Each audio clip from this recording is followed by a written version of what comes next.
लक्ष्मण जी, yes आप sir. हाँ sir. कुछ कोई संशोधन चाहते हैं कि यार ये और संशोधन होना चाहिए नहीं इसमें सर, और कि ये बात है कि मैं इसमें आर्ट एंड कल्चर में ज्यादा पढ़ा भी नहीं, तो क्या पढ़ना क्या नहीं वो पता नहीं, तो आपने बनाने को कोई बात नहीं, कोई बात नहीं। ये आर्ट एंड कल्चर को हम इस सिनॉप्सिस के हिसाब से चलेंगे विस्तार से, और मेरे ख्याल से आर्ट एंड कल्चर में पर्याप्त है इतना। इतना पढ़ना पर्याप्त है, और यदि कुछ और लगेगा तो हम और भी देख लेंगे इसमें। चलिए, अब हम अपना दूसरा सेगमेंट शुरू करते हैं। और जो हमने आधुनिक भारत को 25 लेक्चर्स में डिस्कस किया था, और मैंने ये 25 लेक्चर्स में से यूपीएससी ने 9 क्वेश्चन आधुनिक भारत से पूछे। जो 9 क्वेश्चन पूछे हैं आधुनिक भारत से, पहली चीज तो मैं ये कहूंगा कि जितने भी लोग जुड़े हुए हैं वो कृपया ईमानदारी से आज इसको देखें, क्योंकि होता क्या है, हम लोगों की सालों की मेहनत होती है। लगभग ये मान के चलिए मैं 1.5 साल से इस चैनल पर स्टडी करवा रहा हूँ, और ऐसा कोई दिन नहीं गया होगा जिस दिन मैं संडे को या शनिवार को उपस्थित नहीं हुआ हूँ। लक्ष्मण जी हमसे शुरू से जुड़े हुए हैं, लक्ष्मण जी को पता है कि शायद ही एक आध दिन मैंने छुट्टी ली हो, और छुट्टी ना लेने का कारण सिर्फ इतना है कि जो बच्चे मुझसे जुड़े हुए हैं उन बच्चों को एक अच्छी से अच्छी क्वालिटी दे पाऊं। क्वांटिटी तो सभी लोग दे देते हैं, पर क्वालिटी से मैं समझौता कभी नहीं करता।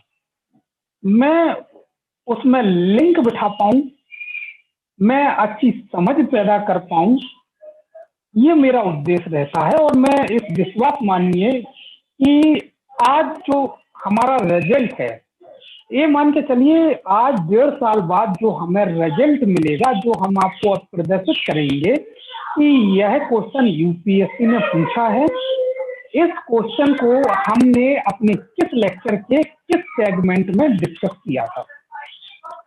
आपको बताते हुए मुझे बड़ा हर्ष हो रहा है कि हाँ, यूपीएससी ने आधुनिक भारत से 9 क्वेश्चन पूछे हैं। 9 क्वेश्चन पूछे हैं, और मैं आपको बताऊं 9 क्वेश्चन में से 8 क्वेश्चन का डिस्कस, मतलब 8 क्वेश्चन का डिस्कशन हमने अपने लेक्चर में किया है। हम आपको सबूत के साथ यह भी बताएंगे कि हमने यह क्वेश्चन का डिस्कशन अपने लेक्चर की किस पीपीटी में किया है, एक चीज। दूसरा, हम ये बताएंगे कि उसका आंसर किस पीपीटी में है। अगर आप लोगों ने जितनी मेहनत मैं करता हूं, अगर आप लोग उतनी मेहनत कर लें, तो जो सेगमेंट हमने पढ़ाया है उसमें मुझे उम्मीद है कि जब यूपीएससी में 90% कवरेज हो गया, एक क्वेश्चन की चूक हमसे हुई है, हम नहीं कर पाए। जब 90% का कवरेज हमें मिल गया और हमें सिर्फ कवरेज चाहिए यूपीएससी में 50 से 60% का, तो दूसरे एग्जाम में तो मैं ये कह रहा हूं कि 90-95% का कवरेज मिलेगा आपको।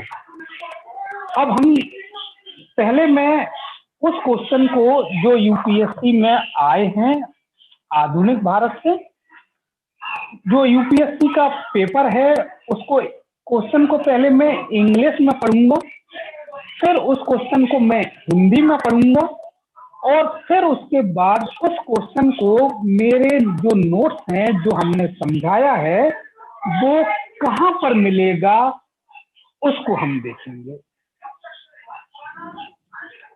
चलिए लक्ष्मण जी,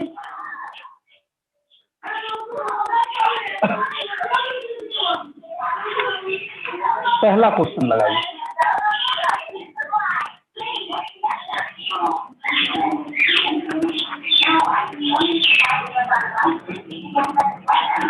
देखिए आपकी स्क्रीन पर एक पहला क्वेश्चन है, और मैं ये चाहता हूं कि आप लोग एक एक बात को ध्यान से सुनिए। अगर ध्यान से सुनेंगे, क्योंकि यूपीएससी के क्वेश्चन होते टफ हैं। पहले जो हम हैं, मैं क्वेश्चन को इंग्लिश में पढ़ूंगा, उसके बाद क्वेश्चन को हिंदी में पढ़ा जाएगा, और फिर उसके बाद इसका डिस्कशन किया जाएगा कि ये क्वेश्चन का आंसर मैंने कहाँ पढ़ाया था, कहाँ लिखा है। क्वेश्चन है ये, इसमें दूसरा क्वेश्चन है, परंतु ये हमारा पहला क्वेश्चन है जो डिस्कशन कर रहे हैं।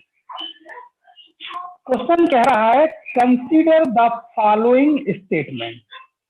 First, the Montagu-Chelmsford reform of 1919 recommended granting voting rights to all the women above the age of 21। इसमें ऑल को गोला कर दीजिए लक्ष्मण जी, ऑल जो शब्द आया है, राइट टू ऑल को गोला कर दीजिए। हाँ, जो दूसरा स्टेटमेंट है द, हाँ इसको गोला कर दीजिए ऑल शब्द। हाँ, दूसरा स्टेटमेंट है the government of India act of 1935 gave women reserve seat in legislature. अब लिखा है, लेजिस्लेचर को गोल कर दीजिए, लिखा है which of the statement given above is are correct. Option है A 1 only, B 2 only, C both 1 and 2, D neither 1 nor 2। ये मैंने इंग्लिश में अभी आपको पढ़ा। अब हम इसको हिंदी में देखते हैं, क्योंकि हमारे अधिकांश जो स्टूडेंट हैं वो हिंदी माध्यम के हैं, तो अब हम इसको हिंदी में पढ़ते हैं कि हिंदी में क्या कह रहा है। चलिए लक्ष्मण जी, हिंदी वाले को लगाइए।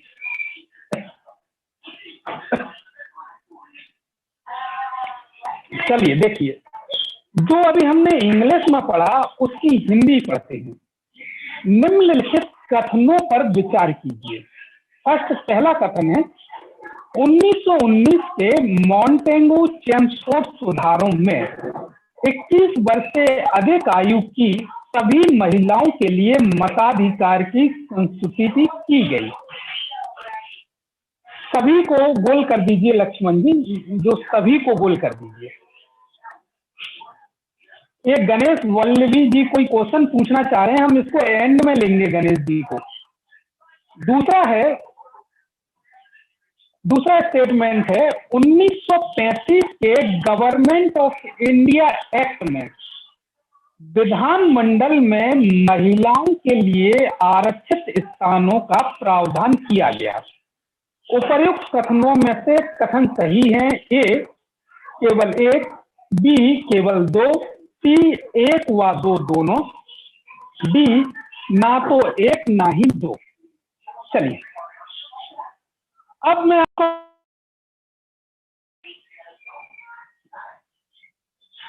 कि अब ये डिस्कशन कहाँ किया था। देखिए, जब हम लेक्चर 25 को पढ़ा रहे, देखो मैंने यहाँ हिंट में लिखा है कहाँ से प्रश्न आया है, इसको अंडरलाइन करते जाए लक्ष्मण जी।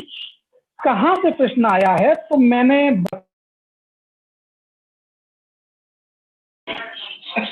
संवैधानिक सुधार चैप्टर मैंने पढ़ाया था, वहां से आया है। और लेक्चर जो है 25वां जो लेक्चर था मेरा, उस लेक्चर से यह क्वेश्चन पूछा गया है। और किस पीपीटी में मिलेगा, जो आपके पास सारी पीपीटियां हैं, मैं जो कह रहा हूं उस बात को समझिए। आपके पास जिन्होंने आधुनिक भारत मेरे से पढ़ा है, उसके पास हर लेक्चर की पीपीटी है।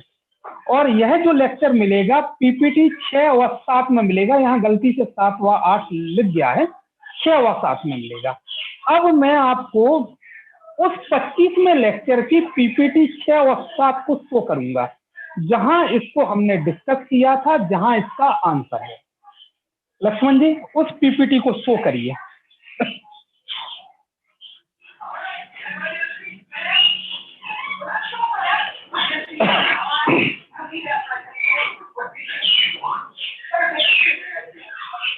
यही वाली, ये और इसके पहले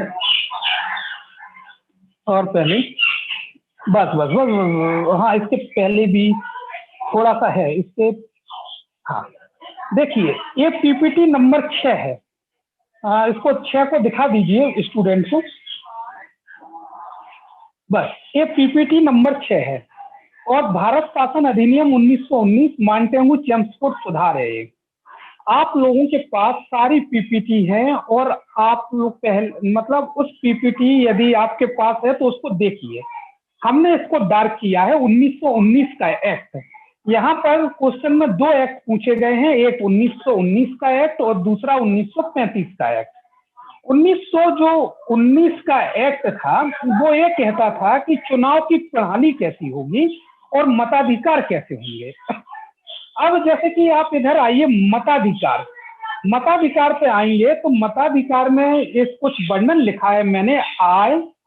आय के आधार पर वोट दिया जाएगा, संपत्ति के आधार पर दिया जाएगा और कर के आधार पर दिया जाएगा, अर्थात सीमित मताधिकार की बात की गई। नीचे मैंने लिखा है सीमित मताधिकार, सीमित मताधिकार की बात की गई। और जो क्वेश्चन है अपना, और क्वेश्चन जो है उसमें क्वेश्चन का जो पहला पॉइंट है वह ये कह रहा है कि 1919 के एक्ट से सभी महिलाओं को जिनकी उम्र 21 वर्ष हो गई है सबको वोट डालने की अनुमति है। परंतु यहाँ पर जो मताधिकार है वो मताधिकार ये है कि सीमित मताधिकार दिया गया है और यहाँ पर महिलाओं को मताधिकार की बात ही नहीं की गई, यहाँ सिर्फ पुरुष मताधिकार की बात की गई। आप देखिए यहाँ लिखा है एज ऑफ 21 और 1919 के एक्ट में लिखवाया है मैंने सीमित मताधिकार और वो भी महिलाओं को मिला ही नहीं था। देखिए सीमित मताधिकार अर्थात जो पहले ही बात है, जो पहला स्टेटमेंट है वो गलत हो जाता है, अर्थात पहला स्टेटमेंट रॉन्ग हो जाता है। अब हम दूसरे स्टेटमेंट में चलते हैं। दूसरी मतलब 7 नंबर की पीपीटी लगाइए। हाँ, दूसरी पीपीटी में बात आती है कि दूसरी पीपीटी ये कह रही है कि स्टेटमेंट है कि the government of India act of 1935 gave women reserve seat in legislature. ये जो हिंदी में ये कह रहा है कि 1935 के गवर्नमेंट ऑफ इंडिया एक्ट के तहत विधान मंडलों में महिलाओं के लिए स्थानों को आरक्षित किया गया। अब वो पीपीटी शो कीजिए 7वीं लक्ष्मण जी।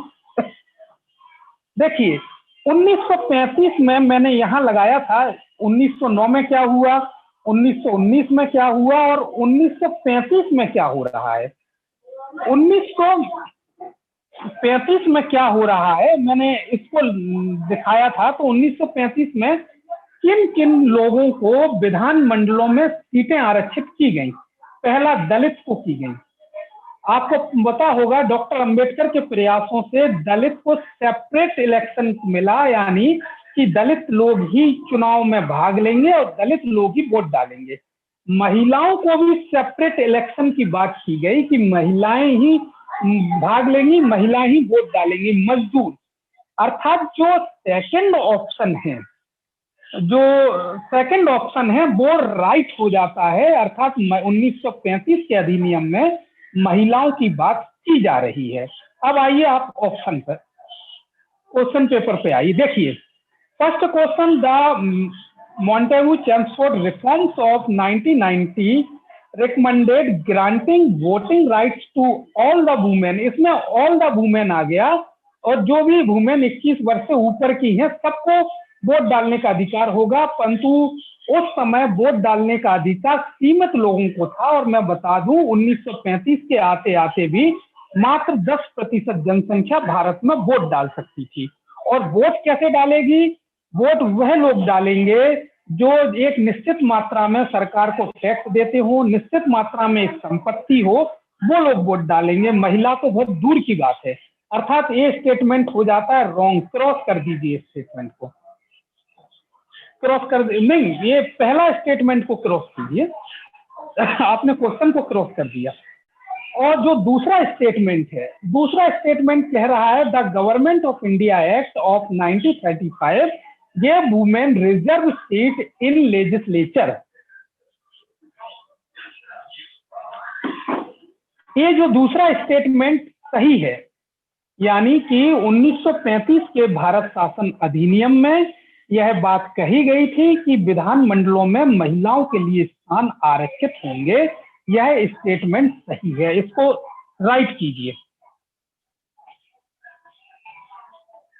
अब अपना आंसर हो जाएगा ए में 1 ओनली, 2 में 2 ओनली, सी में बोथ 1 and 2, डी में नाइदर 1 and नॉट। आंसर हो जाएगा केवल बी, दूसरा आंसर। चलिए, ये जो मैं मतलब जिन लोगों ने मेरा 25वां लेक्चर लिया होगा और 25वें लेक्चर्स में पीपीटी 6 और 7 देखिए, वहां इसका आंसर आपको मिल जाएगा, परंतु बशर्ते वो है जिन्होंने ध्यान से समझा और पढ़ा होगा। चलिए अगला क्वेश्चन की ओर जाते हैं जो आधुनिक भारत में आया है। पहले मैं क्वेश्चन को इंग्लिश में पढ़ूंगा, फिर उसका हिंदी कन्वर्जन करेंगे। क्वेश्चन है, with reference to 8 August 1942 in Indian history, which one of the following statement is correct? A. The Quit India resolution was adopted by the AICC. AICC का फुल फॉर्म है all India Congress committee. Statement B है, the victories victory पढ़ लिया मैंने, the viceroy executive council was expanded to include more Indians. C statement है, the Congress minister resigned in 7 provinces. D statement है, Cripps proposed an Indian union with full dominance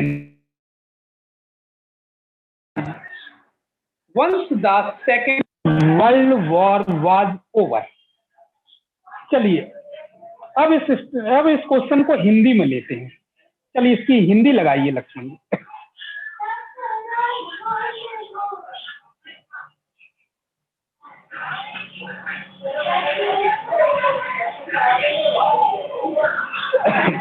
देखिए अब मैं इसको हिंदी में पढ़ता हूं। भारतीय इतिहास में 8 अगस्त 1942 के संदर्भ में निम्नलिखित कथनों में से कौन सा सही है? पहला,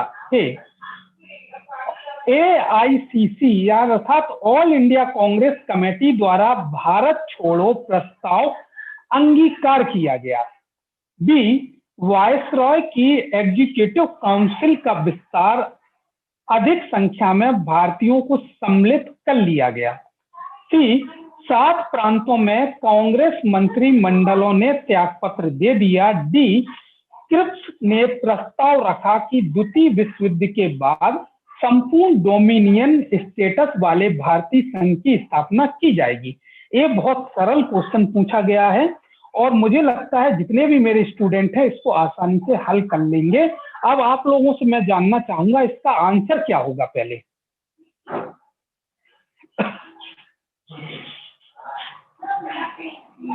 ये तो अपन बाद में बताएंगे कहां से लिया गया है, अभी इनसे आंसर की प्रतीक्षा कर रहे हैं लक्ष्मण जी कि आंसर क्या होना चाहिए। ओम प्रकाश मौर्य सिंह ने ये बताया है और लोग दिनेश सिंह राठौर ने भी ये बताया, लक्ष्मी मंडलोई ने आ बताया है। बहुत सही। देखिए यह जो प्रश्न कहां से आया है जो मैं आपको बता दूं, ये जो प्रश्न आया है भारत के राष्ट्रीय आंदोलन से। भारत के राष्ट्रीय आंदोलन में जब मैं भारत छोड़ो आंदोलन को पढ़ा रहा था, यह प्रश्न वहां से पूछा गया है।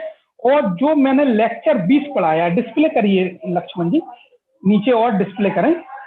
जो मैंने लेक्चर 20 को पढ़ाया है, लेक्चर 20 देखिए मैं यहाँ लिखा है कहाँ से आया है। देखिए मैंने कहाँ से प्रश्न पूछा गया है, भारत का राष्ट्रीय आंदोलन भारत छोड़ो आंदोलन से आया है। और जो लेक्चर 20 को मैंने पढ़ाया था, अगर आप लोगों ने लेक्चर 20 मुझसे पढ़ा होगा और लेक्चर 20 की पीपीटी 7 और 8 से आया है। अब हम लेक्चर 20 की पीपीटी 7 और 8 को शो करेंगे कि लेक्चर 20 में जो पीपीटी 7 और 8 है उसको देखेंगे।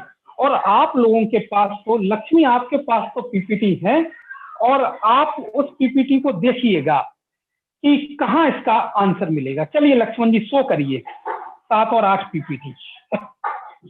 यह देखिए 7 पीपीटी में पीपीटी 7 है, लेक्चर 20 की है। मैंने भारत छोड़ो आंदोलन की चर्चा की थी। मैंने कई चीजों की चर्चा की थी कि पृष्ठभूमि मार्च 1942 से क्रिप्स द्वारा ठगा गया, इस तरह से कुछ चर्चा की थी। और नीचे शो करिए पीपीटी। तो इस तरह से मैंने बताया था कि भाई 1 अगस्त को इलाहाबाद में मीटिंग हुई, नेहरू की घोषणा हुई। 7 अगस्त को ग्वालियर टैंक अगस्त क्रांति मैदान में अधिवेशन बुलाया गया, अध्यक्ष ये थे। और अब चलिए पीपीटी 8। पीपीटी 8 को चलिए देखिए। पीपीटी 8 में 8 अगस्त 1942 का जो दिन था, प्रस्ताव स्वीकार, मैंने सीधा लिखा है प्रस्ताव स्वीकार। ये जितने भी प्रस्ताव हैं ऑल इंडिया कांग्रेस कमेटी द्वारा स्वीकार किए गए। मतलब all India Congress committee, Congress की एक कमेटी थी ऑल इंडिया कांग्रेस कमेटी, और ये कब बनी मैं इसका भी चर्चा कर चुका हूँ। तो सीधा का सीधा लिखा है 8 अगस्त 1942, पहले ही पॉइंट दिया है प्रस्ताव स्वीकार। कौन सा प्रस्ताव स्वीकार? भारत छोड़ो आंदोलन का। अर्थात इसका आंसर हो जाएगा ए। मैं आप लोगों को सिर्फ बताना ये चाह रहा हूं कि हमने जो स्टडी की है वो स्टडी हमने इस हिसाब से की है कि दिमाग में बिठाया गया है और लिंक बैठाई गई है। जो भी स्टूडेंट ने लेक्चर 20 को पढ़ा होगा वो यह क्वेश्चन को आसानी से कर लेगा। और मैं सिर्फ बताना यह चाह रहा था कि आपको कि अगर आप लोग ये सोचते हो कि यार यह जो शिक्षा व्यवस्था की स्थिति है इस चैनल पे टोटली फ्री है और फ्री वाले लोग तो ऐसे ही होते हैं, वो खुद फ्री होते हैं, पर ऐसा नहीं है। 1.5 साल बाद ये एग्जाम हुआ और आज हमें रिजल्ट मिल रहा है कि ये चीजें जो हमने पढ़ाई हैं, जो हमने डिस्कस किया है, वहां से यूपीएससी भारत की सबसे कठिन परीक्षा यदि वहां से क्वेश्चन पूछ रही है तो आप ये मान के चलिए जो छोटे मोटे एग्जाम हैं उसमें तो आप यूं ही निकाल ले जाओगे। परंतु वही लोग निकाल पाएंगे जो लोग मेहनत कर रहे होंगे, जो लोग पसीना बहा रहे होंगे, जो लोग मेरे हिसाब से चल रहे होंगे, जैसे जैसे मैं गाइड करता हूँ वैसे वैसे चल पाएंगे, वही लोग कर पाएंगे। और जो लोग मेहनती नहीं है, देखिए कल जितने भी लोग जुड़े थे, कल ही हमने घोषणा कर दी थी कि आज हम पेपर का डिस्कशन करेंगे और सबूत रखेंगे कि कौन सा क्वेश्चन कहाँ से पूछा गया है।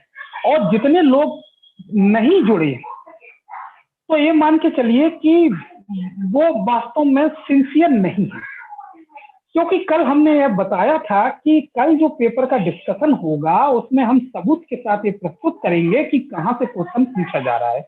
भले ही वो 1 या 2 या 3 लोग हों, ये मान के चलें वो सिंसियर नहीं है।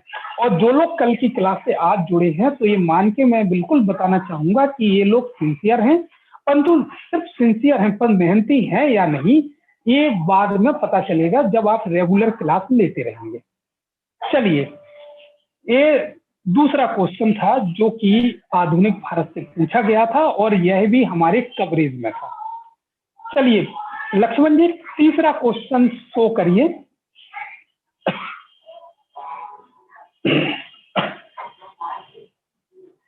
चलिए यहाँ पर जो है इस सेट में छठा क्वेश्चन है वो, और वैसे तीसरा है हमारे यहाँ। क्वेश्चन में है Who among the following was associated as secretary with Hindu female school, which later came to be known as Bethune Female School? Option है आपके पास ए Annie Besant, B Devendra Nath Tagore, C Ishwar Chandra Vidyasagar, D Sarojini Naidu. चलिए इसका हिंदी वर्जन करिए।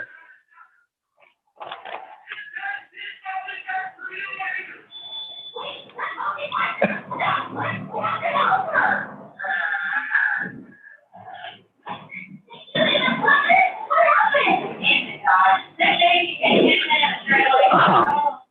हिंदी वर्जन में थोड़ा सा गोल गोल आ रहा है। अगर लक्ष्मण जी इन गोल को हटा पाए तो बहुत अच्छी बात है। और लक्ष्मण जी एक चीज है, टेक्निकल व्यक्ति हैं और वो तुरंत कर लेते हैं, मुझ पर नहीं होता। मैं काफी कोशिश करता हूं पर मुझ पर नहीं हो पाता है। हर व्यक्ति, लक्ष्मण जी माहिर हैं इसमें। चलिए देखिए, इसका हिंदी वर्जन जो अभी हमने इंग्लिश में पढ़ा, उसका हिंदी वर्जन ये है कि इनमें से कौन सेक्रेटरी के रूप में हिंदू फीमेल स्कूल से संबंध थे, जो बाद में बेंथुन फीमेल स्कूल के नाम से जाना जाने लगा। अर्थात क्वेश्चन ये है कि भाई कौन सा व्यक्ति हिंदू फीमेल स्कूल के सेक्रेटरी के रूप में पदस्थ थे और बाद में Hindu female school Bethune female school में तब्दील हो गया। ऑप्शन है A Annie Besant, B Debendranath Tagore, C Ishwar Chandra Vidyasagar, D Sarojini Naidu. अब मैं इसको बताऊंगा क्या आंसर है और कहाँ ये आंसर मिलेगा, ये भी बताऊंगा। देखिए, यह चीज मैंने दो जगह आपको पढ़ाई है। एक तो पढ़ाई है लेक्चर 10 में, मैंने जब चार्ल्स वुड का घोषणा पत्र की चर्चा की थी वहां इसका उल्लेख किया है।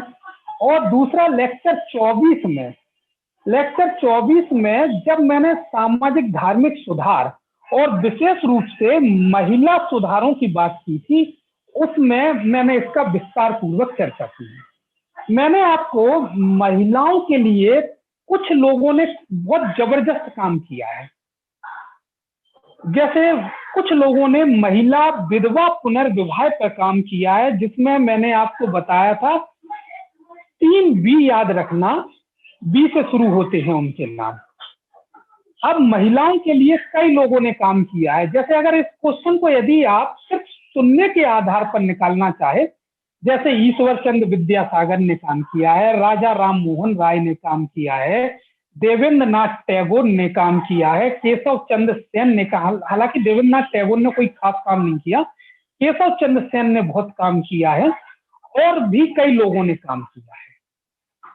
अब आपके दिमाग में थोड़ा सा आ रहा होगा, अब इसका आंसर कहाँ मिलेगा मैं आपको बता दूं। एक तो चार्ल्स वुड का घोषणा पत्र पढ़ा रहा था लेक्चर 10 पीपीटी 6 में, और दूसरी जगह सामाजिक धार्मिक पुनर्जागरण जो मैं पढ़ा रहा था वो लेक्चर 24 में पढ़ा रहा था, जिसमें सामाजिक धार्मिक पुनर्जागरण में मैंने राजा राम मोहन राय के ब्रह्म समाज को पढ़ाया था, मैंने प्रार्थना समाज को पढ़ाया था, और मैंने कई सेक्शन को पढ़ाया था। वहां इसका आंसर मिलेगा।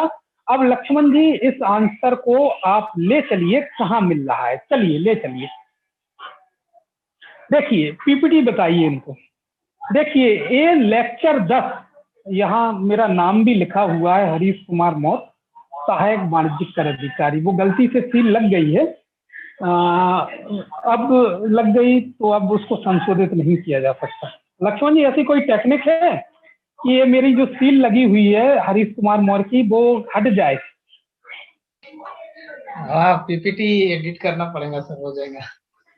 हो जाएगा, बहुत अच्छी बात, चलो बाद में करेंगे। हाँ। देखिए जो मैंने लेक्चर 10 को लिया है, लेक्चर 10 की पीपीटी 6 को लिया है।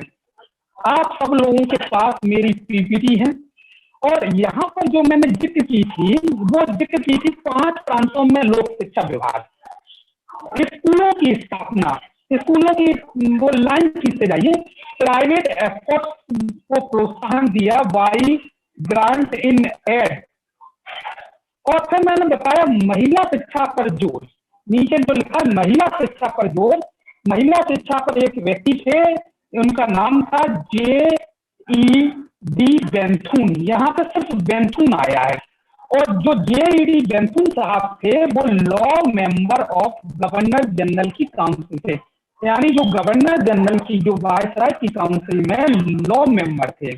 और इनको बेंथुन साहब की एक टाइटल होती थी, उस टाइटल थी पायोनियर इन वुमेन एजुकेशन। इसको बोला कर दीजिए, पायोनियर इन वुमेन एजुकेशन। इसका अर्थ होता है कि वुमेन एजुकेशन में अग्रणी थे, यानी जो जेईडी बेंथुन थे वुमेन एजुकेशन में अग्रणी थे। और उसके बाद क्या हुआ कि एक हिंदू महिला स्कूल था, हिंदू महिला स्कूल था, और इस हिंदू महिला स्कूल के यहाँ पर सेक्रेटरी आया है। हिंदू महिला स्कूल के जो गठन है वो जेईडी बेंथुन साहब के प्रयासों से हुआ था।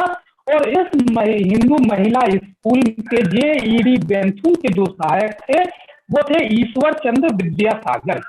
ईश्वर चंद्र विद्यासागर महिलाओं के लिए काफी अग्रणी रहे हैं, और बेंथुन साहब ने इसको नियुक्त किया था प्रिंसिपल के पद पर। क्योंकि यहाँ पर सेक्रेटरी आ गया है तो कोई बात नहीं, तो ये प्रिंसिपल थे। परंतु जो हिंदू महिला कॉलेज ट्रांसफर हो गया था बाद में, तब ट्रांसफर हुआ जब बेंथुन साहब की डेथ हो गई थी।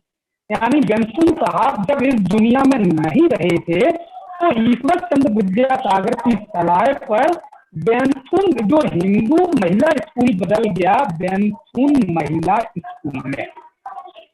आप देख रहे होंगे कि क्वेश्चन यहाँ से पूछा गया है, परंतु आप इसको तब कर पाएंगे जब आपको बेंथुन के बारे में समझ होगी, जब आपको ईश्वर चंद्र विद्यासागर के बारे में समझ होगी, तब आप इसको कर पाएंगे।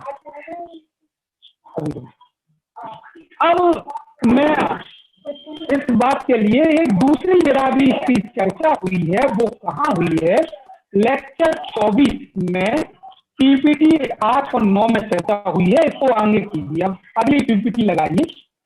देखिए जब मैं बस यही देखिए पीपीटी सब कर दीजिए लक्ष्मण जी, पीपीटी नंबर और थोड़ा सा पीपीटी देखने लगे। हाँ देखिए, जब मैं सामाजिक धार्मिक पुनर्जागरण पढ़ा रहा था और उसका लेक्चर 24 पढ़ा रहा था, और ये पीपीटी 8 है जिसमें मैंने मोहम्मद इकबाल को पढ़ाया था, अल्लामा इकबाल को पढ़ाया था। मैंने कहा था सारे जहां से अच्छा हिंदुस्तान था हमारा, खुद ही को कर बुलंद इतना कि हर बंदे से पहले खुदा तुझसे पूछे बता तेरी रजा क्या है। इसी में उनकी बुक थी बंगेदर। हालांकि ये तो पीपीटी का हिस्सा है, पर महिलाओं से संबंधित मुद्दे को मैं जब पढ़ा रहा था, देखिए महिलाओं से संबंधित मुद्दे मैंने आपसे एक बात यह भी जिक्र की थी कि महिलाओं से संबंधित मुद्दे में बाल विवाह, विधवा पुनर्विवाह, सती प्रथा और महिला शिक्षा से संबंधित कौन कौन से जो थे समाज सुधारक जिन्होंने महिलाओं के रूप में काम किया है, जिसमें विधवा पुनर्विवाह में मैंने 4 व्यक्तियों का योगदान बताया था। ईश्वर चंद्र विद्यासागर, डी.वी. कर्वे, वेरू लिंगम कुंतुल और विष्णु शास्त्री पंडित। मैंने आपको एक हिंट दी थी कि भाई कि 3 के नाम बी से शुरू होते हैं और एक का नाम डी से शुरू होता है। और नीचे मैंने हिंट भी लिखा था, जरा ऊपर कीजिए, देखिए विधवा बी विद्यासागर, वीरलिंगम विष्णु शास्त्री, डी.के. कर्वे। अगर आप इसको भी पढ़ के आप ऑप्शन देख के आप पता लगा सकते थे कि इसका आंसर क्या होगा। ऑप्शन में एनी बेसेंट दिया है तो हो नहीं सकता, महिलाओं के लिए बहुत काम नहीं किया। देवेंद्रनाथ टैगोर है, ये हो नहीं सकते, ये ब्रह्म समाज में थे। ईश्वर चंद्र विद्यासागर ही ऐसे व्यक्ति थे जो ये हो सकते थे। अतः आंसर है इसका ईश्वर चंद्र विद्यासागर। ये हम प्रूफ बता रहे हैं कि यहाँ से एक क्वेश्चन पूछे जा रहे हैं। चलिए अब आप उठाइए, अब अगला क्वेश्चन उठाइए। अगला क्वेश्चन जो आधुनिक भारत से पूछा गया है, देखिए ये जो क्वेश्चन है, ये क्वेश्चन मैं पहले इंग्लिश में पढ़ूंगा फिर मैं इसकी हिंदी में पढ़ूंगा। क्वेश्चन है, in the context of colonial India, चाय Nawaz Khan, Prem Kumar Sahgal and Gurbaksh Singh Dhillon are recommended as a leader of Swadeshi and boycott movement. We have member of the interim government in 1946. सी है member of the drafting committee in the constituent assembly, और D है officer of the Indian national army. चलिए अब इसकी हिंदी करिए।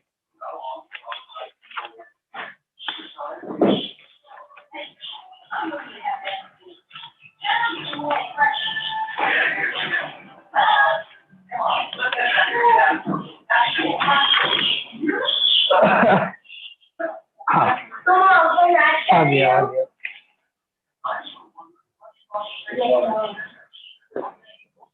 यह question लगाइए ना लक्ष्मण। नहीं ये हाँ यही वाला है, यही वाला क्वेश्चन है। औपनिवेशिक भारत के संदर्भ में शाह नवाज खान, प्रेम कुमार सहगल और गुरु बख्श सिंह ढिल्लो याद किए जाते हैं। ए स्वदेशी और बहिष्कार आंदोलन के नेता के रूप में, बी 1940 की अंतरिम सरकार के सदस्यों के रूप में, सी संविधान सभा में प्रारूप समिति के सदस्यों के रूप में, और आजाद हिंद फौज इंडियन नेशनल आर्मी के अधिकारी के रूप में। आप लोग जब तक इस क्वेश्चन को पढ़ें, लक्ष्मण जी मैं 1 मिनट, एक फोन आ रहा है जरूरी, वो फोन अटेंड कर लूं, फिर आपसे कंटिन्यू करता हूं। जब तक लक्ष्मण जी इसको बताएं कि ये आंसर कहाँ मिलेगा, किस पीपीटी पर मिलेगा। ठीक है लक्ष्मण जी?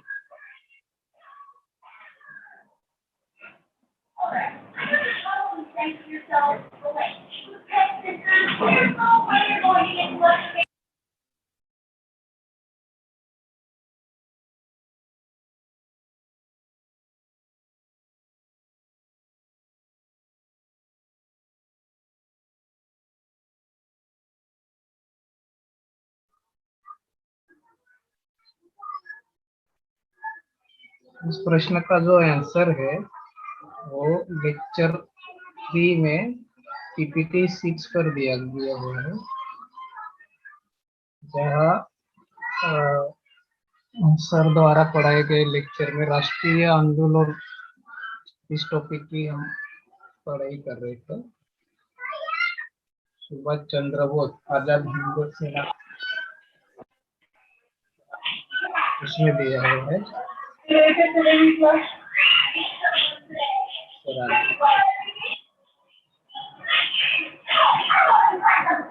चलेगी अभी 1 घंटा। अभी हम लोग को वहाँ जाना थोड़ा काम है। चले जाओ, बच्चों को ले जाऊँ तो ले जाओ। हाँ चलिए,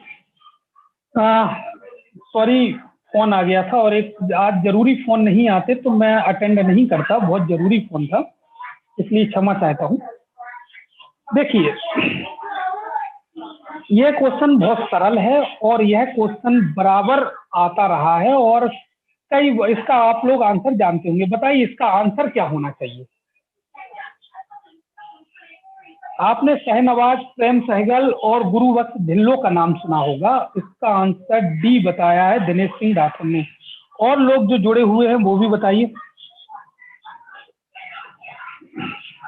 भूर सिंह ने भी डी बताया। भूर सिंह यही किया था आपने कि नहीं? हाँ बहुत बढ़िया भूर सिंह। चलिए इसका आंसर जानते हैं कहाँ मिलेगा। कहाँ से प्रश्न आया है? तो प्रश्न आया है राष्ट्रीय आंदोलन में सुभाष चंद्र बोस और उसकी आईएनए इंडियन नेशनल आर्मी, और इसको हमने डिस्कस किया था लेक्चर 3 के पीपीटी 6 में। अब लक्ष्मण जी ये शो कीजिए पीपीटी 3।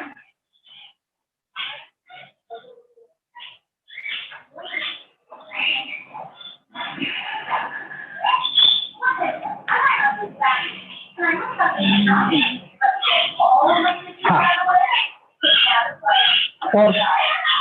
और आगे बस। हाँ ये देखिए,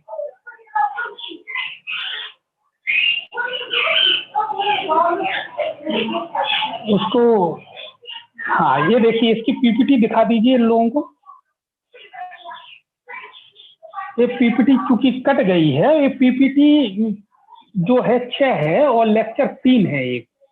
देखिए, मैंने जब शुरुआत के 3 लेक्चर लिए थे आधुनिक भारत की रूपरेखा जो प्रस्तुत कर रहा था मैं शुरुआती 3 लेक्चरों में, और मैंने बताया थे जो भी 3 लेक्चर ये ले लेगा व्यक्ति उसको पूरा आधुनिक भारत की एक समझ विकसित हो जाएगी। उसमें मैंने आपको बताया था लाल किले पर मुकदमा चला था INA इंडियन नेशनल आर्मी के सदस्यों पर, और जो आजाद हिंद फौज के लोग सिपाही थे। और कौन कौन पर मुकदमा चला था उसमें मैंने बताया है सरदार गुरुबख्श सिंह, प्रेम सहगल और शहनवाज। आपको एक चीज और बता दूं, जब आप लेक्चर 3 को ये देखोगे तो उस समय जब मैं डिस्कस कर रहा था तो ये 3 नाम लिखना भूल गया था, परंतु मैंने आपको कहा था कि आप इसमें ये 3 नाम लिख लो। कौन कौन नाम लिख लो? सरदार गुरुबख्श सिंह, प्रेम सहगल और शहनवाज। तो ये क्वेश्चन यहाँ से पूछा गया है और ये क्वेश्चन बहुत सरल है, और मेरे ख्याल से यह क्वेश्चन में आप लोगों से गलती नहीं हुई होगी, मैं ऐसा मान के चल रहा हूँ। चलिए इसी क्वेश्चन को फिर से प्रदर्शित कीजिए, थोड़ा और डिस्कस करना है। हाँ देखिए, ये जो क्वेश्चन है, आप इस क्वेश्चन को यदि आपने और चीजें मेरा पढ़ी हो तो पहला जो ऑप्शन है लीडर ऑफ स्वदेशी एंड बायकॉट मूवमेंट, मैंने लेक्चर 16 में स्वदेशी आंदोलन को विस्तार से पढ़ाया था, और स्वदेशी आंदोलन में किन किन नेताओं ने किन किन जगह लीड किया, जैसे बाल गंगाधर तिलक ने कहाँ लीड किया, जैसे कि सुरेंद्र नाथ बनर्जी ने बंगाल में लीड किया, बाल गंगाधर तिलक ने महाराष्ट्र में लीड किया। इसी तरह और नेताओं के नाम बताए थे, परंतु कहीं भी इन 3 नेताओं के नाम नहीं थे, तो ये ऑप्शन तो गलत हो जाता है। दूसरा है members of the interim government in 1946, जो 1940 में अंतरिम सरकार बनी थी, जिसमें मुस्लिम लीग के 5 सदस्य और कांग्रेस के 12 सदस्य लिए गए थे या 11 सदस्य जो भी लिए गए थे, उन सदस्यों के मैंने नाम बताए थे, उनमें से भी ये नाम नहीं था, अर्थात ये भी एलिमिनेट हो जाता है। तीसरा था member of drafting committee in the constitution assembly, drafting committee में 7 लोग थे जिसमें डॉक्टर भीमराव अंबेडकर अध्यक्ष थे, बाकी लोगों में भी इनका नाम नहीं है। अगर आप इस तरह से भी देखते तो इसका आपको आंसर मिल जाता, आंसर होता D, officer of the Indian national army. चलिए अब अगला क्वेश्चन लगाइए जो आधुनिक भारत से पूछा गया है।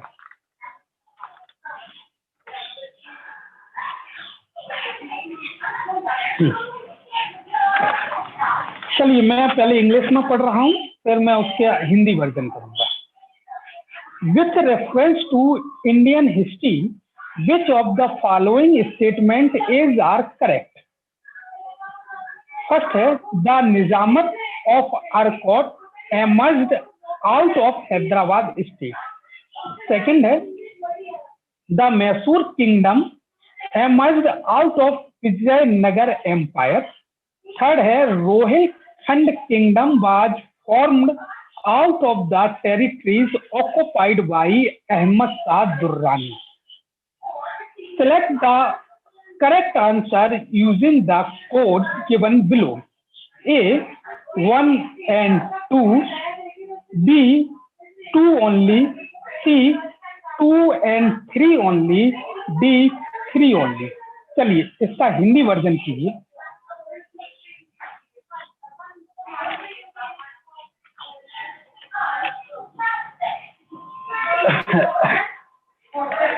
देखिए इसका हिंदी वर्जन आ गया है।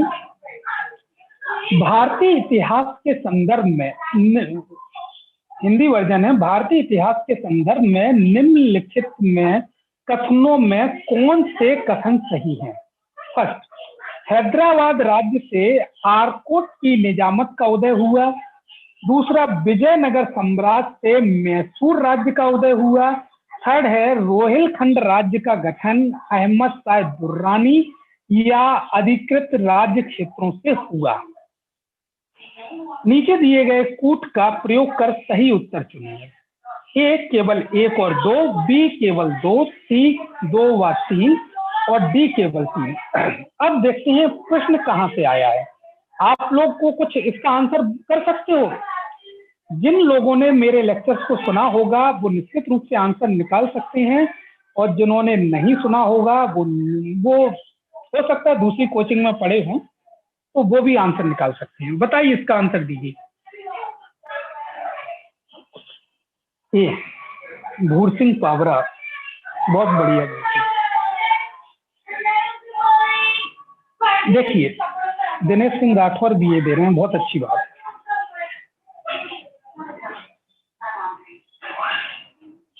चलिए अब हम देखते हैं क्वेश्चन कहां से आया है, प्रश्न कहां से आया है। देखिए, मैंने लिखा है 3 जगह से प्रश्न पूछा गया है। हर एक जो स्टेटमेंट है अलग अलग जगह से लिया गया है, कोई एक लेक्चर से या एक हिस्से से यह नहीं लिया गया, 3 जगह से लिया गया है। और जब हम स्वायत्त शासी राज्यों के उदय को पढ़ रहे थे वहां से आया। जैसे कर्नाटक की डिपेंडेंसी थी हैदराबाद डेक्कन पर, जो हैदराबाद डेक्कन है उस पर कर्नाटक की डिपेंडेंसी थी, परंतु वह अलग हुआ आर्कॉट के रूप में। अर्थात हैदराबाद जो राज्य है वो जो आर्कॉट जो राज्य है उसे कर्नाटक के कुछ क्षेत्र हुआ करते थे, उससे अलग हो गया हैदराबाद से। इसका आंसर कहाँ मिलेगा? लेक्चर 6 में, मैं जब इसको पढ़ा रहा था लेक्चर 6 की पीपीटी 1 में इसका आंसर है। दूसरा देखिए, मैसूर राज्य विजयनगर से स्वतंत्र हुआ। जब मैं विजयनगर को पढ़ा रहा था, विजयनगर मतलब आरवुडु वंश को पढ़ा रहा था, विजयनगर में 4 वंश थे, सुलभ तालुब, ये सारे वंश थे। और जब टीपू सुल्तान के जो फादर थे हैदर अली एक राजा चंपानर या नंदराज के में सैनिक हुआ करते थे। वहां से धीरे धीरे वो सेनापति बने और उन्होंने मैसूर राज्य की स्थापना की। अर्थात यह विजयनगर से स्वतंत्र होकर मैसूर राज्य का गठन हुआ। अर्थात यह स्टेटमेंट भी सही है, ठीक है। और यह कहाँ मिलेगा? लेक्चर 7 में पीपीटी 1 और 2 में मिलेगा। मैं थोड़ी देर बाद वहां आपको ले जाऊंगा लेक्चर 7 की पीपीटी 1 और 2 की तरफ। तीसरा है रोहिलखंड जो है वो दाऊद नाम का व्यक्ति था और दाऊद का पुत्र था अली मोहम्मद ने रोहिलखंड का गठन किया था, यानी रोहिलखंड का स्थापना हुई थी, रोहिलखंड का उदय हुआ था। और जो रोहिलखंड का जो क्षेत्र होता है वो यूपी, उत्तर प्रदेश का कुमायूं, उत्तर प्रदेश का थोड़ा क्षेत्र है जो बरेली रायपुर का क्षेत्र और कुमायूं का क्षेत्र है, और जिसको फूट हिल बोला जाता है वह क्षेत्र है रोहिलखंड का। अर्थात उत्तर प्रदेश का जो बरेली, और जो लोग बरेली के हों या रामपुर के हों, वो वाला क्षेत्र जो रोहिलखंड का क्षेत्र है। परंतु जो अहमद शाह दुर्रानी का जो क्षेत्र था वो नॉर्थ इंडिया पर आक्रमण किया था, नॉर्थ इंडिया का क्षेत्र को विजित किया था। अर्थात इसका उससे कोई संबंध नहीं है। इस हिसाब से जो आंसर हो जाता है, आंसर ये हो जाता है कि हैदराबाद राज्य से आर्कोट की निजामत का उदय हुआ और विजयनगर साम्राज्य से मैसूर राज्य का उदय हुआ। अब मैं ले चलता हूं आपको अपनी लेक्चर की पीपीटी की तरफ। लक्ष्मण लगाइए पीपीटी।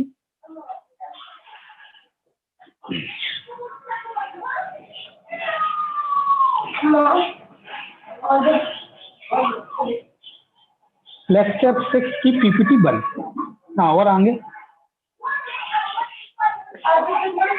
और आगे। हाँ, देखिए पीपीटी को शो कर दीजिए लक्ष्मण। ये ब्रिटिशों की भारत विजय पीपीटी 6 है और ये थोड़ा सा मिस वो हो गया है पीपीटी, कोई बात नहीं। अब देखिए, आप लोग तो लिखते जाइए कि मेरे लेक्चर में कहाँ ये आंसर मिलने वाला है। देखिए, और इसकी हेडिंग बताइए, थोड़ा सा ऊपर कीजिए, थोड़ा सा ऊपर। हाँ, देखिए, उत्तर मुगल काल में कई राज्य स्वतंत्र हो रहे थे। एक तो विदेशी आक्रमण हो रहे थे, एक तो यूरोपीय शक्तियां भारत में आ रही थी और भारतीय राज्य भी अपनी स्वतंत्रता की घोषणा कर रहे थे। जिसमें एक हैदराबाद रियासत थी और दूसरी थी बंगाल। बंगाल में मुर्शीद कुली खां के नेतृत्व में स्वतंत्रता की घोषणा की गई थी और हैदराबाद रियासत में जो कर्नाटक की ये हैदराबाद रियासत से एक आरकोट की स्वतंत्रता प्राप्त हुई थी। यहाँ पर हालांकि स्पष्ट रूप से नहीं लिखा गया है, परंतु जब मैं लेक्चर को पढ़ा रहा था तो मैंने आपको एक कहानी बताई थी।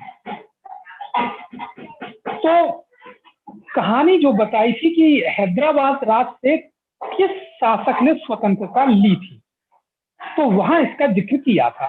चलिए अब आप लगाइए इसकी अगली पीपीटी जो मैसूर के विजयनगर साम्राज्य।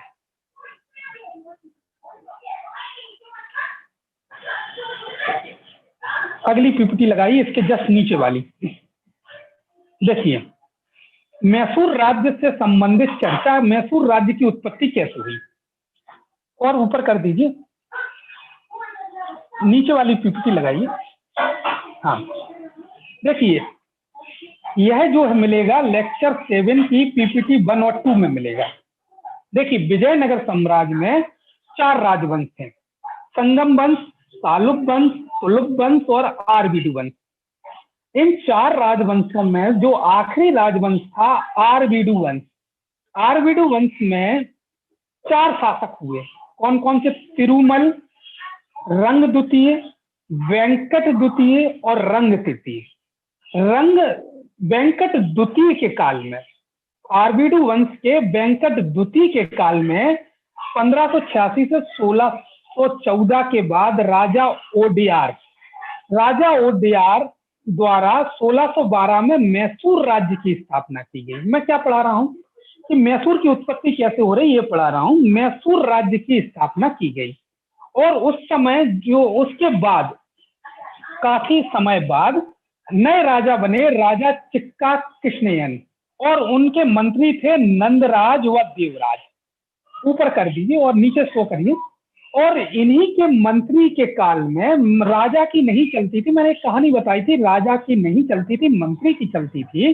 और इन्हीं के मंत्री के काल में हैदर अली का उत्कर्ष हुआ। हैदर अली 1760 में शासक बन गए। एक सिपाही से हैदर अली का उत्कर्ष हुआ और जो 1760 में हैदर अली शासक बन गए। और शासक किससे बने? और मैसूर राज्य का गठन हुआ। और कहां से हुआ? विजयनगर से हुआ। तो ये लेक्चर 7 की पीपीटी 1 और 2 में है, तो आप लोग आराम से देख सकते हैं और मैंने यहाँ प्रदर्शित भी की। अब आप क्वेश्चन लगाइए।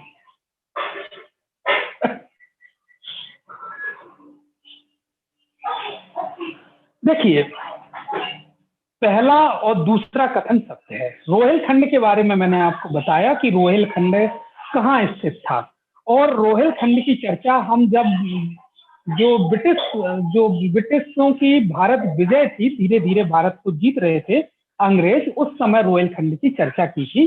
क्योंकि मैं उस पीपीटी को लगा नहीं पाया हूं तो अब आपको नहीं हो पाएगी, तो इसका आंसर हो जाता है फर्स्ट एंड सेकंड और थर्ड गलत हो जाता है। चलिए अगला क्वेश्चन लगाइए लक्ष्मण जी।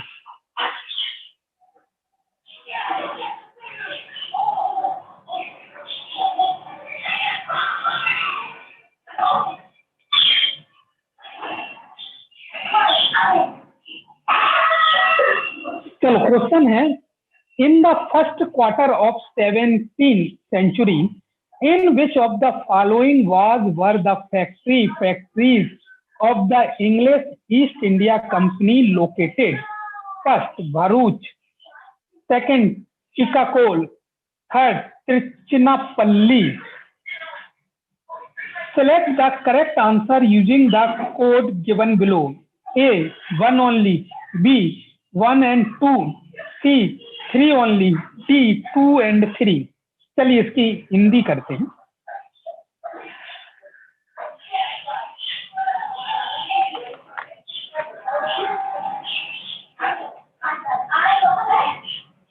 हिंदी में उठाते हैं इस क्वेश्चन को। बस हिंदी में है, 17वीं शताब्दी के पहले चतुर्दाश में निम्नलिखित में से कहाँ इंग्लिश ईस्ट इंडिया कंपनी का कारखाने स्थित हैं, कंपनी के कारखाने स्थित हैं, ऐसा होना चाहिए था, कर लीजिएगा आप लोग। अब देखिए, पहला है भरूच, दूसरा है चिकाकोल, तीसरा है तिरुचिरापल्ली। नीचे दिए गए कूट का प्रयोग कर सही उत्तर चुने। ए केवल एक, बी एक और दो, सी केवल तीन, डी दो व तीन। अब देखिए, कोई आंसर बता सकता है इसका?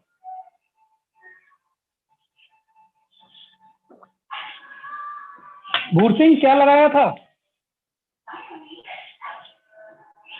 ये लगाया था। बहुत बढ़िया। और कोई बता सकता है क्या आंसर होना चाहिए?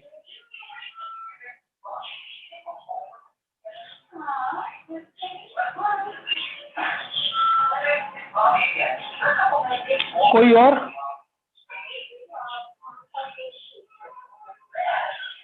चलिए करते हैं। देखिए, यह कहां से पूछा गया है, किस लेक्चर से, कहां पे मिलेंगे? ऊपर कर दीजिए पीपीटी।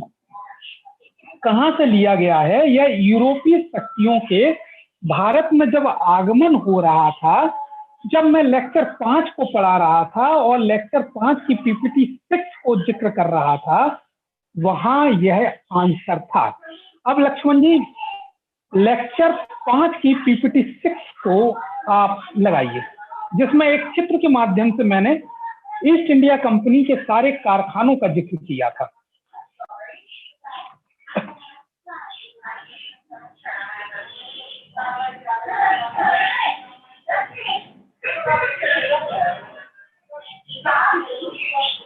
बस बस बस बस बस बस। देखिए, पीपीटी दिखा दीजिए पहले। हाँ, देखिए, आप लोगों को पीपीटी चूंकि प्रिंट लेते समय हो सकता है पीपीटी ना आई हो, ये हमसे ही गलती हुई है, पर ये पीपीटी जो है वो 6 है और ये लेक्चर 5 है। मैंने एक क्वेश्चन का जिक्र किया था, मैंने कहा था कि एक क्वेश्चन नीचे कीजिए जरा। क्वेश्चन था, निम्नलिखित में से कौन सा भारत में अंग्रेजी कारखानों की स्थापना का सही कालानुक्रम है? ए मद्रास, सुतानाती, सूरत, हुगली, बी मद्रास, सूरत, सुतानाती, हुगली, सूरत, मद्रास, हुगली, सुतानाती, सूरत, हुगली, मद्रास, सुतानाती। ये ईस्ट इंडिया कंपनी ने उस समय कारखाने स्थापित कर रहे थे भारत के विभिन्न जगहों पर, तो मैंने एक नक्शा ही बनवाया था। मैंने कहा आप लोग याद भूल जाओ, मतलब आप भूल जाओगे, तो एक नक्शे के माध्यम से मैंने आपको बताया था कि ईस्ट इंडिया कंपनी के कहां कहां कारखाने स्थापित थे। वो नक्शा ये था। ऊपर करो जरा, इसको शो करो। हाँ, देखिए, नक्शा ये था। देखिए, सूतानाती में कारखाना था, हुगली में कारखाना था, उड़ीसा में 1633 में था, मसूलीपट्टनम में 1611 में था, मद्रास में 1639 में था, इधर तेलीचेरी में था, इधर मुंबई में था 1668 में, उधर सूरत में 1613 में था, और सूरत के बगल से लगा हुआ है भड़ोच, भड़ोच में 1618 में था। अब ऑप्शन देखिए, आपने देख लिया। इस नक्शे को यदि किन्हीं ने अपने दिमाग में रखा होगा तो यहां से आंसर लिया है। अब आप क्वेश्चन पर आइए। क्वेश्चन पर आइए लक्ष्मण जी। देखिए, क्वेश्चन में 3 कारखानों का जिक्र है, एक भड़ोच, चिकाकोल और तिरुचिरापल्ली। अब ना तो चिकाकोल में था ईस्ट इंडिया कंपनी का कारखाना, ना तिरुचिरापल्ली में था कारखाना, सिर्फ भड़ोच में कारखाना था। तो ऑप्शन आंसर क्या हो जाएगा? A only 1, Bharuch.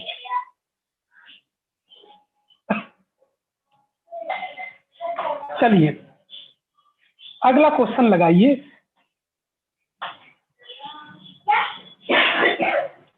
Question number 16। हाँ, क्वेश्चन है, मैं इंग्लिश में पढ़ रहा हूं, फिर उसका हिंदी करेंगे। थोड़ी सी इंग्लिश मेरी कमजोर है, यदि कहीं कुछ गलत वो हो जाए तो आप समझ लीजिएगा कि हाँ यही रहा होगा। क्वेश्चन है, with reference to Madanapalle of Andhra Pradesh, which one of the following statement is correct? A. Pingali Venkaiah designed the tricolor Indian national flag her. Second है Pattabhi Sitaramayya led the Quit India movement of Andhra region from her. C है Rabindranath Tagore translate the national anthem from Bengali to English her. और D है मध्य में madam Blavatsky and colonel Olcott set up headquarter of theosophical society first here. इसका Hindi version कीजिए।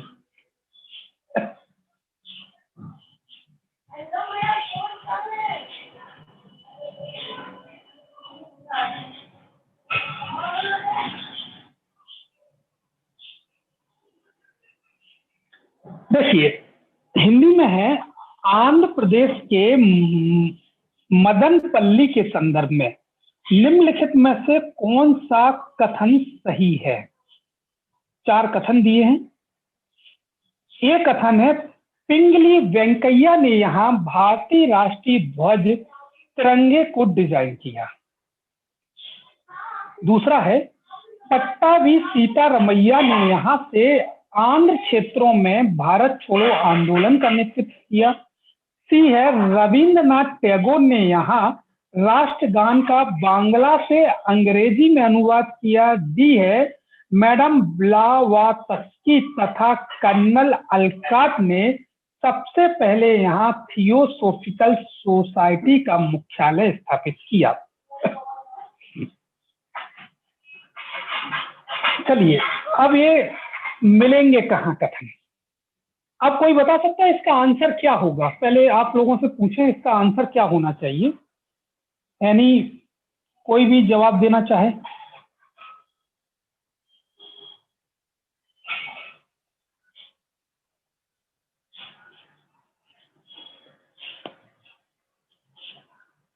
चलिए answer क्या होगा? हम बी आंसर होगा। बी आंसर क्या है? ये आंसर ये थोड़े से गलत आंसर हैं। अब हम देखते हैं कि हमने इनकी स्टडी कहाँ की है। देखिए बी कथन को हम सबसे पहले देखते हैं, ए कथन को अभी हम छोड़ रहे हैं। ये देखिए मैंने इसमें लिखा है पट्टाभी सीतारमैया गांधी जी के साथ मुंबई के ग्वालियर टैंक अगस्त क्रांति मैदान में थे उस समय, ठीक है। और भारत छोड़ो आंदोलन के समय उन्हें पकड़कर अहमदनगर के दुर्ग में कैद कर दिया गया था। जो बी स्टेटमेंट है कि पट्टाभी सीतारमैया यहां से मदनपल्ली से भारत छोड़ो आंदोलन शुरू किया था, यह गलत स्टेटमेंट है। और इसका प्रमाण कहां मिलेगा? लेक्चर 20 की पीपीटी 8 में मिलेगा। चलो लेक्चर 20 की पीपीटी 8 की तरफ चलो अब लक्ष्मण जी, इस प्रमाण को जानने के लिए।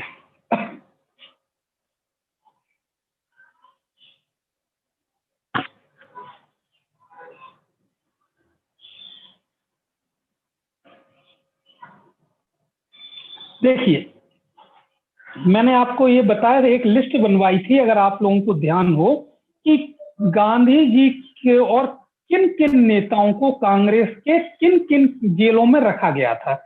और मैंने आपको उस समय ये बताया था, बहुत इंपॉर्टेंट है, यहाँ से लिस्ट में से क्वेश्चन आता है। तो मैंने अहमदनगर के दुर्ग में जिक्र किया था पट्टाभी सीतारमैया।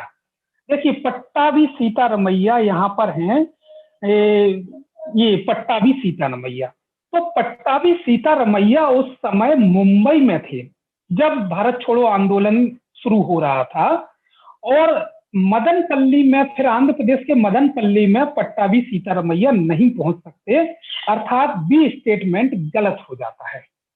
चलिए अब क्वेश्चन पर आते हैं। हिंदी वाला वर्जन लगाइएगा या इंग्लिश का, जो भी लगाना हो वो लगा दीजिए। दूसरा अगला स्टेटमेंट देखते हैं।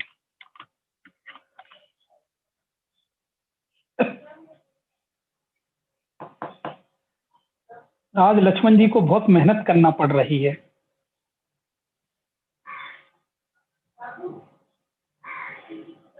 चलिए, ये बी स्टेटमेंट तो रॉन्ग कर दीजिए, आप क्रॉस कर दीजिए बी स्टेटमेंट को, क्योंकि ये तो अपन ने देख लिया कि भाई पट्टाभी सीतारमैया उस समय मुंबई में थे और अहमदनगर दुर्ग में इनको बंद कर दिया। अब अपन डी स्टेटमेंट देखते हैं। डी स्टेटमेंट है मैडम ब्लैकवाटस्की और कर्नल अलकाट ने सबसे पहले यहाँ थियोसोफिकल सोसाइटी का मुख्यालय स्थापित किया। ये कहना चाह रहा है कि जो आंध्र प्रदेश का मदनपल्ली है वहां पर थियोसोफिकल सोसाइटी का मुख्यालय स्थापित हुआ, परंतु जो अपने इसका वो दिया, और ऊपर करिए लक्ष्मण जी, नीचे करिए पीपीटी, नीचे करिए। जो एक्सक्लूडिंग मेथड का अपन जो प्रयोग कर रहे हैं, हाँ, जो इसका एक्सक्लूडिंग मेथड का जो प्रयोग कर रहे हैं वहां देखिए, डी आंसर में मैंने यहाँ लिखा है भारत में थियोसोफिकल सोसाइटी का मुख्यालय कर्नल अलकाट व मैडम ब्लैकवाटस्की ने आरडीआर मद्रास को बनाया, ना कि आंध्र प्रदेश के मदनपल्ली को। इसका प्रमाण कहाँ मिलता है? लेक्चर 24 जो हम सामाजिक धार्मिक सुधार आंदोलन को पढ़ रहे थे, और पीपीटी 5 में मिलता है। अब लेक्चर 24 पीपीटी 5 की तरफ चलिए लक्ष्मण जी।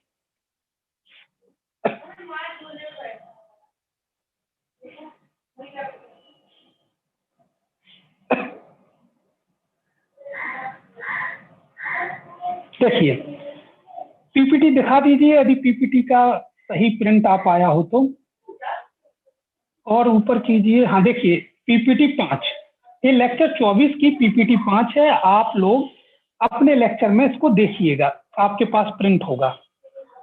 हाँ चलिए, उसको जो अपन ने हाईलाइट किया है उसको लीजिए, अब ऊपर कीजिए, और ऊपर कीजिए लक्ष्मण जी,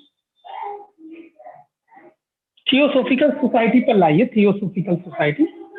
हाँ देखिए, थियोसोफिकल सोसाइटी के बारे में मैं चर्चा कर रहा था। मैंने संस्थापक बताए थे HP ब्लैकवाटस्की और कर्नल अलकाट। स्थान बताया था न्यूयॉर्क USA में। स्थापना वर्ष बताई थी 1875 में।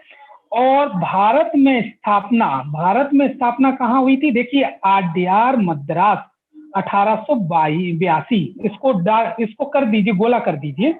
आरडीआर मद्रास 1882 आंध्र प्रदेश के मदनपल्ली में नहीं हुई थी, ये तय हो गया। अर्थात दूसरा जो डी ऑप्शन है वो भी कट हो गया। अब चलिए ऑप्शन की तरफ चलिए, क्वेश्चन की तरफ चलिए अब लक्ष्मण जी।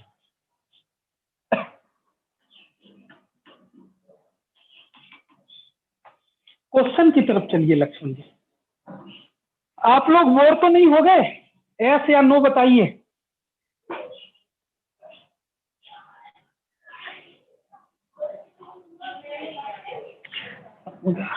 भले ही बोर हो गए हों, मना तो करना ही पड़ेगा, और अगर फिर भी बोर हो जाओ तो पूरा लेक्चर करके ही उठूंगा, और सुनना है आप लोगों को। हाँ, बहुत बढ़िया। चलिए अब आप क्वेश्चन की तरफ चलिए लक्ष्मण जी।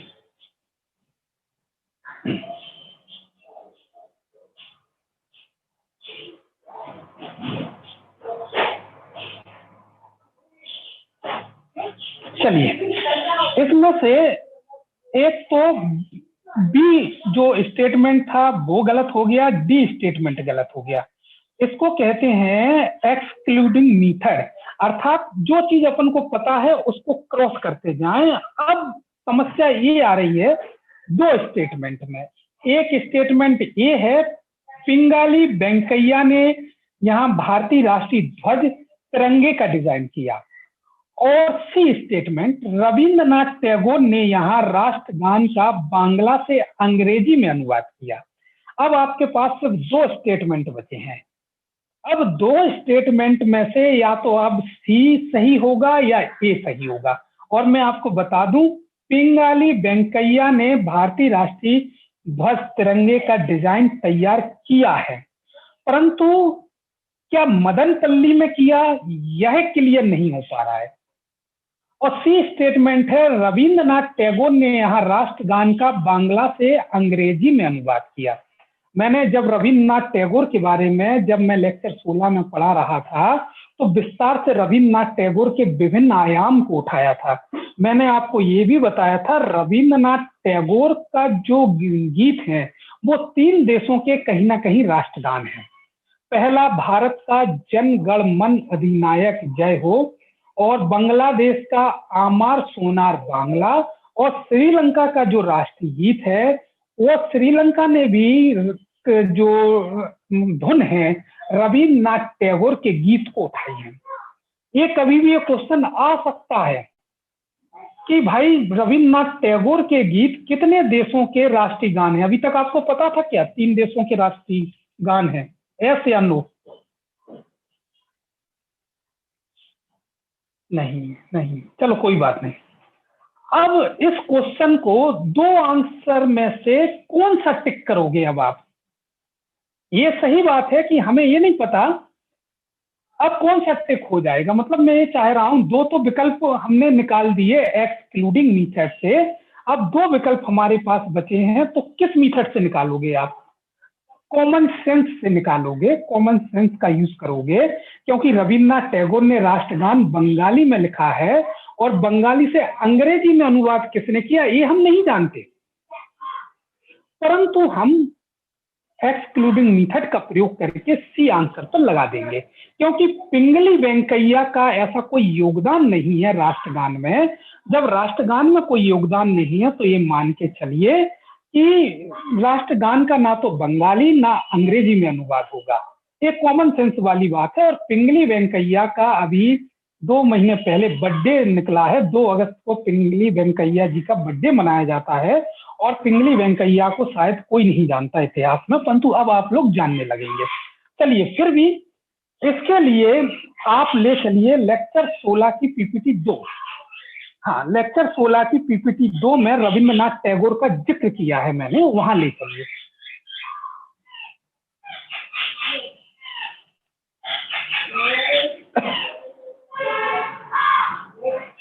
देखिए, मैंने पढ़ाया था कि पीपीटी शो कर दीजिए, नहीं पीपीटी नंबर दिखा दीजिए बच्चों को। पीपीटी 2 है, ये थोड़ा कट गया है, ये लेक्चर 16 की पीपीटी 2 है। जैसे मैंने बताया था शिक्षा पर क्या प्रभाव पड़ा, विज्ञान पर क्या प्रभाव पड़ा, रंगपुर नेशनल स्कूल की स्थापना हो रही है, बंगाल नेशनल कॉलेज की स्थापना हो रही है। फिर मैंने रविन्द्रनाथ टैगोर का जिक्र किया था। देखिए, रविन्द्रनाथ टैगोर थोड़ा सा हाँ, साहित्य पर प्रभाव बांग्ला साहित्य रविन्द्रनाथ, थोड़ा सा और नीचे करिए, रविन्द्रनाथ टैगोर के आयाम को बताया था थोड़ा। हाँ, देखिए, स्वदेशी आंदोलन में रविन्द्रनाथ टैगोर का क्या योगदान था, राखी दिवस इन्हीं के कहने पर मनाया गया, और फिर ये स्वदेशी आंदोलन के आलोचक बन गए। तृतीय दिल्ली दरबार में इनका राष्ट्रगान जनगण मन गाया गया, और मैंने बताया था 2 साल के बाद ही इनको साहित्य का नोबेल पुरस्कार मिला। जलियांवाला बाग में रविन्द्रनाथ टैगोर ने अपनी नाइटहुड की उपाधि का त्याग कर दी, कहा इन तमकों का कोई महत्व नहीं है। असहयोग आंदोलन में रविन्द्रनाथ टैगोर ने गांधी जी को पत्र लिखा और कहा निष्ठुर बर्बादी है। देखिए, यहाँ पर मैंने डिजाइन कर दिया है राष्ट्रगान का बंगला से अंग्रेजी में अनुवाद RNT रविन्द्रनाथ टैगोर, और 3 देशों के राष्ट्रगान भारत, बांग्लादेश और श्रीलंका।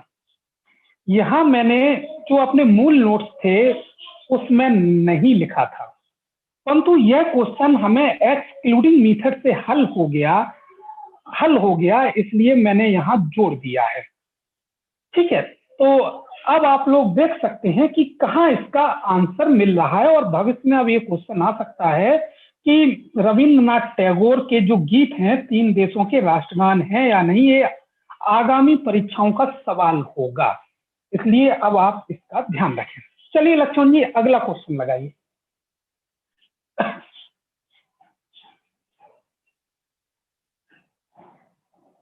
अगला क्वेश्चन है, बस 1-2 क्वेश्चन और बचे हैं, इसको पहले मैं इंग्लिश में पढ़ता हूं, फिर आप हिंदी करेंगे इसकी। क्वेश्चन है, कंसीडर द फॉलोइंग स्टेटमेंट। पहला, first, saint Francis Xavier was one of the founding member of the Jesuit order. Second, Saint Francis Xavier died in Goa and a church is decided to him there. Third, the feast of Saint Francis Xavier is celebrated in Goa each year. Which of the statements given above are correct? A, 1 and 2 only. B, 2 and 3 only. C, 1 and 3 only. D, 1, 2, 3.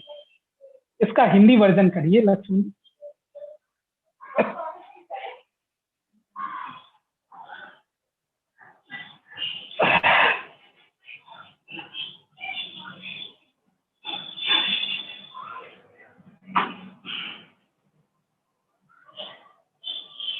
ये नहीं है, दूसरा है। हाँ, यही प्रश्न है। निम्नलिखित कथनों पर विचार कीजिए। संत फ्रांसिस जेवियर जेसुइट संघ ऑर्डर के संस्थापक सदस्यों में से एक। दूसरा, संत फ्रांसिस जेवियर की मृत्यु गोवा में हुई तथा उन्हें समर्पित एक गिरजाघर है। तीसरा है, गोवा में प्रतिवर्ष संत फ्रांसिस जेवियर के भोज का अनुष्ठान किया जाता है। उपर्युक्त में से कौन से कथन सही है? ए, केवल 1 और 2। बी, केवल 2 व 3। सी, 1 व 3।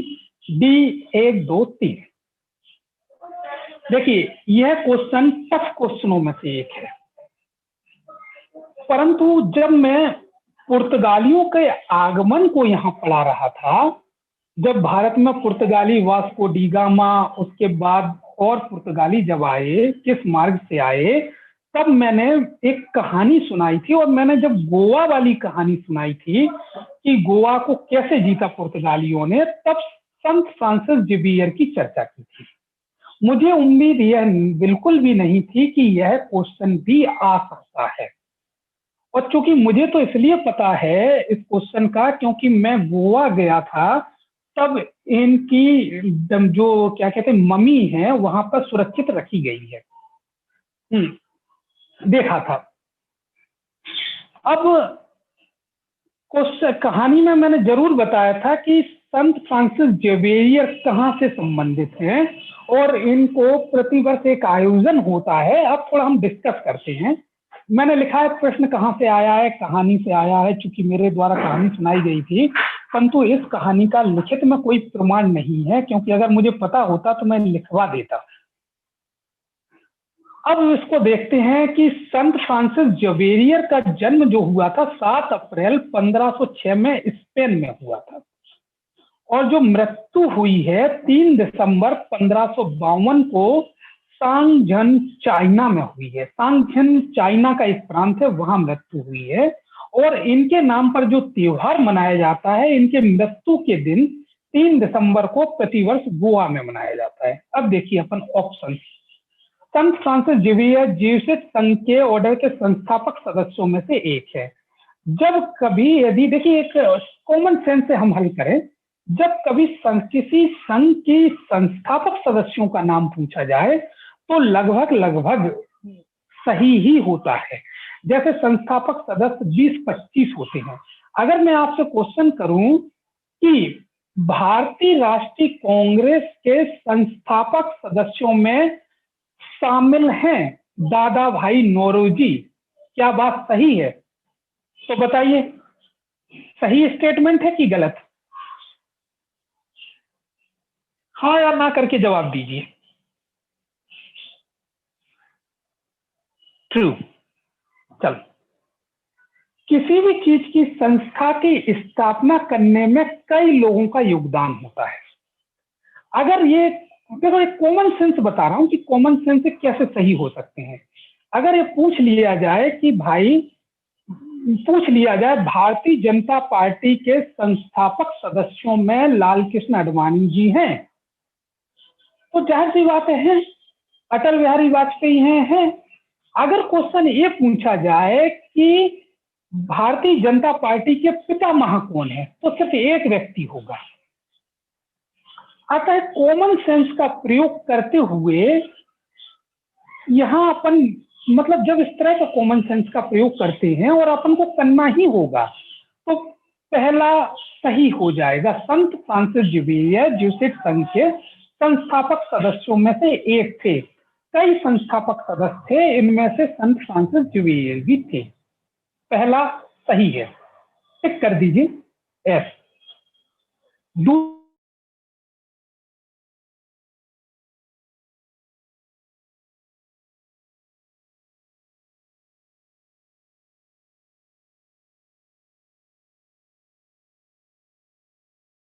पर है तो दूसरा कथन हो जाएगा गलत। और तीसरा है, गोवा में प्रतिवर्ष संत फ्रांसिस जेवियर के भोज का अनुष्ठान किया जाता है। यह बात सही है, क्योंकि गोवा में इनकी मृत्यु के दिवस को है एक भोज दिया जाता है। जब आप गोवा घूमने जाएं और लगभग 3 दिसंबर, अक्टूबर चल रहा है, नवंबर दिसंबर में जाएं और 3 दिसंबर को आप जब वहां पहुंचेंगे तो आपको खाने का पेमेंट नहीं करना होगा, आपको खाना मिलेगा वहां पर, जो भी लोग पहुंचते हैं उस गिरजाघर में। ठीक है, तो इस दिन आप लोग जाएं गोवा। अब रही सवाल बात कि भाई एक टफ क्वेश्चनों में से एक है, जो लोग गोवा घूमने गए होंगे वो शायद इसको हल निकाल सकते हैं, या जिन लोगों ने इसके बारे में पढ़ा होगा वो निकाल सकते हैं। चलिए अगला क्वेश्चन लगाइए।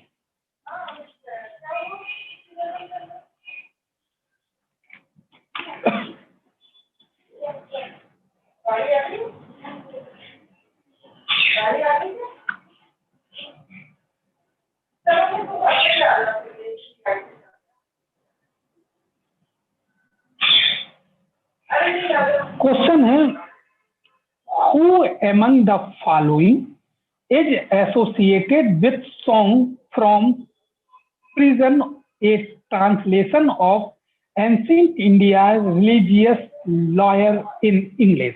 ए बाल गंगाधर तिलक, बी जवाहरलाल नेहरू, सी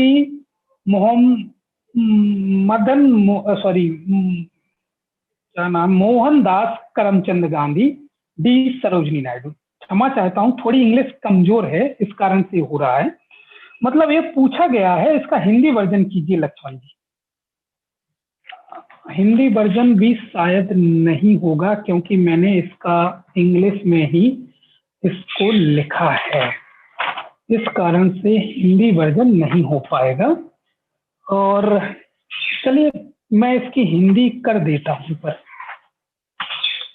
ये कह रहे हैं कि भाई सॉन्ग फ्रॉम प्रिजन नाम से किसने ट्रांसलेट किया है ancient Indian religions, ancient Indian के प्राचीन भारत के धर्मों को सॉन्ग्स, जो गीत हैं सॉन्ग्स ऑफ प्रिजन के नाम से किसने प्रकाशित किया? 4 ऑप्शन हैं, बाल गंगाधर तिलक, जवाहरलाल नेहरू, मोहनदास करमचंद गांधी, सरोजनी नायडू।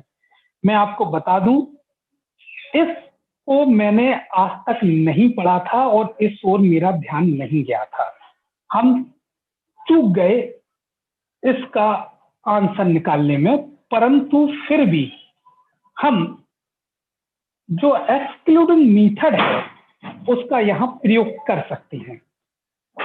अब देखिए, जो प्राचीन भारत के गीतों का संग्रह सॉन्ग्स फ्रॉम प्रिजन जो है वो कौन कर सकता है? अब ऑप्शन आपके पास 4 है, बाल गंगाधर तिलक, जवाहरलाल नेहरू, मोहनदास करमचंद गांधी और सरोजनी नायडू। अब देखिए, अब इसमें से हम हटाएं, क्या क्या हटा सकते हैं? जवाहरलाल नेहरू को उठाएं। जवाहरलाल नेहरू इतिहासकार तो थे, परंतु उनकी सॉन्ग्स गीतों में कोई रुचि नहीं थी, और जब ये भारत छोड़ो आंदोलन के दौरान जेल गए थे तो जवाहरलाल नेहरू ने डिस्कवरी ऑफ इंडिया नामक पुस्तक लिखी थी। तो हम इस ऑप्शन को अलग कर सकते हैं, इसको क्रॉस कर दीजिए, क्रॉस कर दीजिए लक्ष्मण जी।